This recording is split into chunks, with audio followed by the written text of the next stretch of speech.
ಇವತ್ತು DCM DK Shivakumar ಅವರು ಒಂದು ಗಂಭೀರ ಆರೋಪವನ್ನ ಸ್ಫೋಟಕ ಆರೋಪವನ್ನ ಮಾಡಿದ್ದಾರೆ. ತಮ್ಮ ಹಾಗೂ ತಮ್ಮ ಸರ್ಕಾರವನ್ನ ಹಣಿಯೋದಕ್ಕೆ ಮಾಟ ಮಂತ್ರದ ಪ್ರಯೋಗವನ್ನ ಕೆಲವರು ಮಾಡಿದ್ದಾರೆ ಅನ್ನುವಂತಹ ಗಂಭೀರ ಆರೋಪ ಮಾಡಿದ್ದಾರೆ. ಕೇರಳದಲ್ಲಿ ಸಿಎಂ ಹಾಗೂ ಡಿಸಿಎಂ ವಿರುದ್ಧ ಶತ್ರು ಭೈರವಿ ಯಾಗವನ್ನ ನಡೆಸಲಾಯ್ತಾ ಈ ಪ್ರಶ್ನೆ ಇದೆ. ಕೇರಳದ ರಾಜರಾಜೇಶ್ವರಿ ದೇವಸ್ಥಾನದ ಬಳಿ ಯಾಗ ನಡೀತಾ ಇದೆ ಅಂತೆಲ್ಲ ಖುದ್ದಾಗಿ ಅವರೇ ಹೇಳಿರೋದು ಬಹಳ ಆಶ್ಚರ್ಯ ಕಾರಣ ಆಗ್ತಾ ಇದೆ. 21 ಕುರಿ, 3 ಎಮ್ಮೆ, 23 ಮೇಕೆ, 5 ಹಂದಿನೆಲ್ಲ ಬಲಿ ಕೊಟ್ಟಿದ್ದಾರೆ. ಅಗೋರಿಗಳ ಮೂಲಕ ಪಂಚಬಲಿ ಯಾಗವನ್ನೆಲ್ಲ ನಡೆಸಿಬಿಟ್ಟಿದ್ದಾರೆ ಅನ್ನೋದು ಅವರ ಆರೋಪ.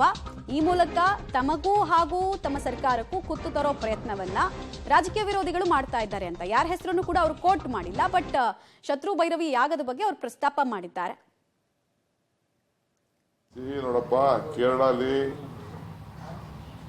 ಒಂದು ದೊಡ್ಡ ನನ್ನ ಮೇಲೆ ಪ್ರಯೋಗ ನಡೀತಾ ಇದೆ. ನನ್ನ ಮೇಲೆ ನಮ್ಮ ಸರ್ಕಾರ ಎಲ್ಲ ಬದ್ ಕೊಟ್ಟವ್ರ ಕಣೆ. ನನಗೆ ಮಾಡ್ತಾ ಇರೋ ಜಾಗ ಯಾರು ಮಾಡ್ತಾವ್ರೆ? ರಾಜ್ಯದ ಮಾಜಿ ಮುಖ್ಯಮಂತ್ರಿ ಕೇರಳ ಪ್ರವಾಸ ಕೈಗೊಂಡಿದ್ದಾರೆ.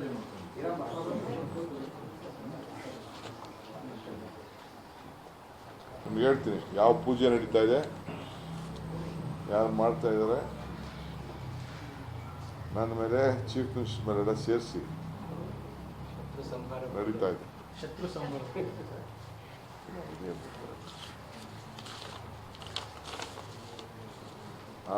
ಶತ್ರು ಭೈರವಿ ಯಾಗ ಕೇರಳ ರಾಜರಾಜೇಶ್ವರಿ ದೇವಸ್ಥಾನದ ಆಸುಪಾಸಿನಲ್ಲಿ ಈ ಯಾಗ ಶತ್ರುವಿನ ಸಂಹಾರ ಯಾಗ. ಈ ಯಾಗಕ್ಕೆ ಪಂಚಬಲಿ ಕೊಡುತ್ತಿದ್ದಾರೆ.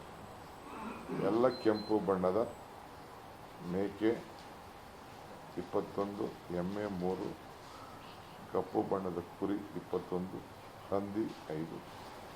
ಈ ಯಾಗ ಮಾಡೋ ಸಾವಿರದಿಂದ ಮನುಷ್ಯ ಚಲಚಲತೆಗಳೇ ಒಳಗಾಗುತ್ತದೆ. ಅಗೋರಿಗಳ ಮೊರೆ ಹೋಗಿರುತ್ತಾರೆ. ನಡೀತಾ ಇದೆ, ಪ್ರಸ್ತುತ ನಡೀತಿದೆ ಸರ್. ನಮಗೆ ಕೇರಳದಿಂದ ಯಾರು ಮಾಡಿದ್ದಾರೆ, ಮಾಡ್ತಾ ಇದ್ದಾರೆ ಅನ್ನೋದು ಕೂಡ ನಮಗೆ ವರದಿ